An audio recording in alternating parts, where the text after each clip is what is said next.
ক্ষতিগ্রস্ত হতে পারে না। এরা হইছে আল্লাহর দরবারে শ্রেষ্ঠ মানুষ, ইসলাম গ্রহণ করে না, কালিমা পড়ে না, আরে জাহান্নামকে ভয় করে না, জান্নাতের আশা করে না, আল্লাহকে মানে না, রাসূলকে মানে না। এদের মতো বোকা নির্বোধ আর কেউ নাই। জোরে কান আল্লাহু আকবার। এই যে বালা কথাটা আবু বকর রাদিয়াল্লাহু তাআলা ওই বিধর্মী গোলাম বিন সাদকে শোনায়া দিলেন। আমার আল্লাহ তাআলা খুশি হয়ে গেল। আমার আল্লাহ তাআলা খুশি হইয়া জিবরাইলের মাধ্যমে তখন মুহাম্মদ সাল্লাল্লাহু আলাইহি ওয়াসাল্লাম আমাদের প্রিয় নবীর উপর এই সূরাতুল আসর নাযিল করলেন আবু বকর রাদিয়াল্লাহু তাআলা এর শানে। জোরে কন্না সুবহানাল্লাহ। বাবাদিরা ভাইরা আমার, এবার আমরা আসি সূরার মধ্যে আল্লাহ তাআলা কি বলছেন। আল্লাহ তাআলা বলেন ওয়াল আসরি, ওয়াইটা ওয়াও কসমিয়া, আসর মানে সময়, মহাকাল।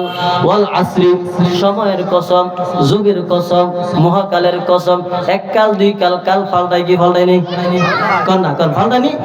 সময় লা ইয়ানতাযিরু ওয়াক্তাল আহাদ, সময় এবং স্রোত কারোর জন্য অপেক্ষা করে না। এই সময় এই যে আইছে, এই সময়টা কালকে এরকম আইবো না। সুবহানাল্লাহ কোন না?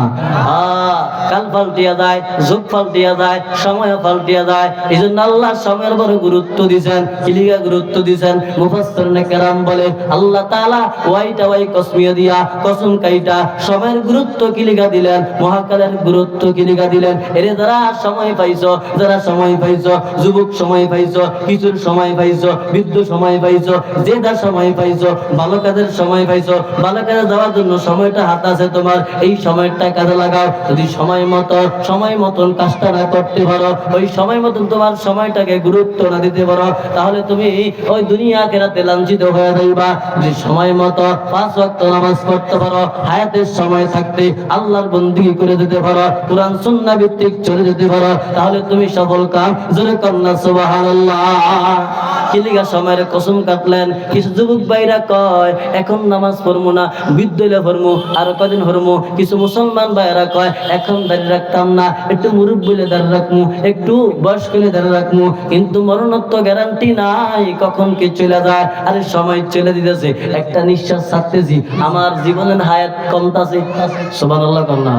আরে আমি যতটা কথা কইতাছি আমার জীবনের হায়াত থেকে কাটা হইতাছে। সুবহানাল্লাহ কোন না? আহা, দাড়ি কিন্তু সাদা থেকে কালো